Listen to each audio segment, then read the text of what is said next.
మనకు సపోర్ట్ అయితే ఇవ్వండి. అలాగే మన ఛానల్ సబ్స్క్రైబ్ చేసుకోండి.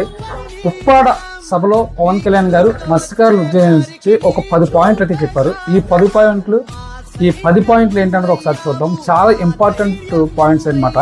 పవన్ కళ్యాణ్ గారికి మత్స్యకారుల మీద ఉండే ప్రేమ, అభిమానం ఎలాంటిదో ఒక పవన్ కళ్యాణ్ గారు తెలియజేశారు నాకు తెలిసి ఈ 10 పాయింట్లలోనే. అలాగే ఉప్పాడ ప్రాంతంపై పవన్ కళ్యాణ్ గారు ఇచ్చిన మాట మీద కట్టుబడి ఉన్నారు లేదన్నది క్లియర్గా ఒకసారి చూద్దాం. ఒక మత్స్యకారుడిగా ఆలోచించి సమస్యను పరిష్కరిస్తాను.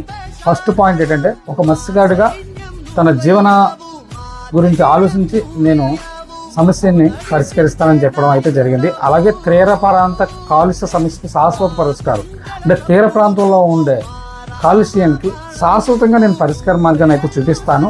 100 రోజులు సమగ్ర ప్రణాళికని సిద్ధం చేస్తా. మూడో పాయింట్ ఏంటి, 100 రోజులు సమగ్ర ప్రణాళికను సిద్ధం చేస్తా.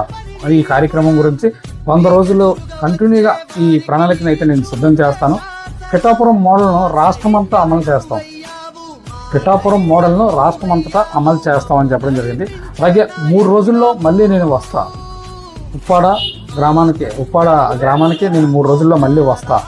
సముద్రంలోకి వెళ్ళి కాలుష్య ప్రాంతం పరిశీలిస్తా. 3 రోజుల్లో మళ్ళీ నేను వస్తాను. సముద్రంలోకి వెళ్ళి ఆ కాలుష్య ప్రాంతాన్ని నేను పరిశీలిస్తానని చెప్పేసి పవన్ కళ్యాణ్ గారు అయితే చెప్పడం జరిగింది.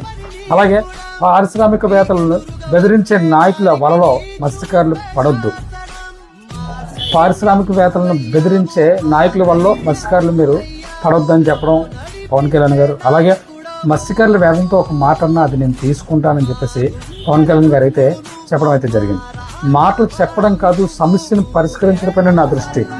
ఉప్పాడ తీర ప్రాంత రక్షణ కూడా పూర్తి చేసే బాధ్యత నాది అని చెప్పేసి పవన్ కళ్యాణ్ గారు అయితే చాలా ఇంపార్టెంట్ మత్స్యకారులకి ఏమైతే తెలియజేయాలో అవన్నీ తెలియజేశారు. ఒక్కొక్కటి చూసుకుంటే చాలా క్లారిటీగా ఉన్నారు ఆయన. అంటే ఉప్పాడ గ్రామం పైన ఆ తీర ప్రాంత గోడ గురించి చాలా క్లారిటీగా ఉన్నారు. పవన్ కళ్యాణ్ గారు మాట ఇచ్చారంటే ఆ మాటపై నిలబడతారు. కంప్లీట్ చేసే కన్ఫామ్గా ఉప్పాడ తీర ప్రాంతం కంప్లీట్ చేసే బాధ్యత నాది అని చెప్పడం నిజంగా చాలా గ్రేట్ పవన్ కళ్యాణ్ గారు. Thank you. ఉప్పాడ సభలో మెయిన్ ఇంపార్టెంట్ మాటలైతే ఇది పవన్ కళ్యాణ్ గారు మాట్లాడింది.